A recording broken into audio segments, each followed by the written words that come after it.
अक्सर ये सवाल सुनने में आता है ना? हो सकता है कभी सोचा भी हो इसके बारे में। आज हम इसी सवाल को मतलब इसके पूरे स्ट्रक्चर को समझने की कोशिश करेंगे कि आखिर इस तरह के तर्क बनते कैसे हैं। हाँ, तो सवाल बिल्कुल सीधा और साफ है।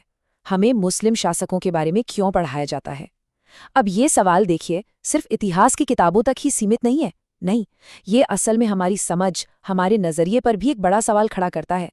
तो चलिए सबसे पहले इसके पहले हिस्से को देखते हैं, ये सवाल जो इतिहास के बारे में है। तो ये रहा पूरा का पूरा सवाल। अब अगर इस पर गौर करें तो इसमें कई चीजें एक साथ हैं। एक शिकायत भी है, एक दावा भी है और आखिर में एक शक भी। तो चलिए इसे एक एक करके तोड़कर समझते हैं कि ये पूरा तर्क काम कैसे करता है। चलिए अब आते हैं दूसरे हिस्से पर। इसका केंद्रीय दावा क्या है? अच्छा, इस पूरे तर्क की जो बुनियाद है ना, वो एक बहुत ही कह सकते हैं मजबूत कनेक्शन पर टिकी है। सोचिए, एक तरफ है पढ़ाई का एक टॉपिक और दूसरी तरफ उस टॉपिक के बारे में एक सीधा साधा जजमेंट। सवाल ये है कि ये दोनों चीजें जुड़ती कैसे हैं। ये देखिए, यहाँ बिल्कुल साफ है, एक सीधी लकीर खींच दी गई है। एक तरफ हैं मुस्लिम शासक जिनके बारे में पढ़ाया जा रहा है और दूसरी तरफ दावा है कि उन्होंने हिंदुस्तान को लूटा।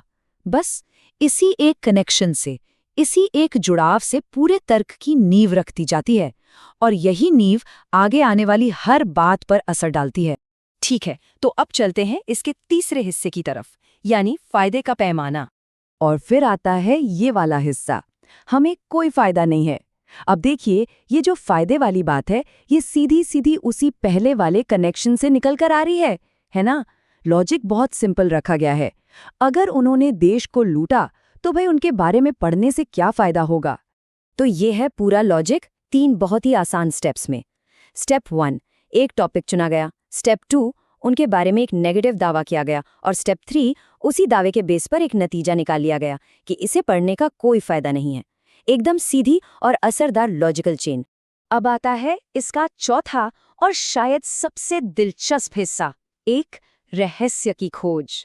लेकिन कहानी यहाँ खत्म नहीं होती। नहीं, इसके बाद एक ऐसा शब्द इस्तेमाल होता है जो पूरे सवाल को एक नया और मैं कहूँगा कहीं ज्यादा गहरा मोड़ दे देता है। वो शब्द है रहस्य। जैसे इस शब्द का इस्तेमाल होता है, ये एक मामूली सवाल नहीं रह जाता।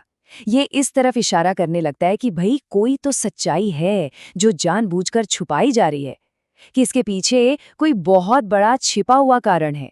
इसके पीछे क्या रहस्य है, ये लाइन आते ही पूरा गेम बदल जाता है। अब बात इतिहास के फैक्ट्स की नहीं रही, अब बात सीधा उसे पढ़ाने वालों की नीयत पर आ जाती है ना? ये एक सवाल से कहीं ज्यादा एक तरह का इल्जाम बन जाता है। और बस इस तरह एक सीधा साधा दिखने वाला सवाल एक बड़ी साजिश की थियरी में बदल जाता है। ये हमें सोचने पर मजबूर करता है ना, कि हम सवालों को कैसे देखते हैं और हमारे सामने तर्क गढ़े कैसे जाते हैं। तो अगली बार जब ऐसा कोई सवाल सामने आए तो शायद हम सब उसके पीछे के इस स्ट्रक्चर को, इस बनावट को भी देख पाएंगे।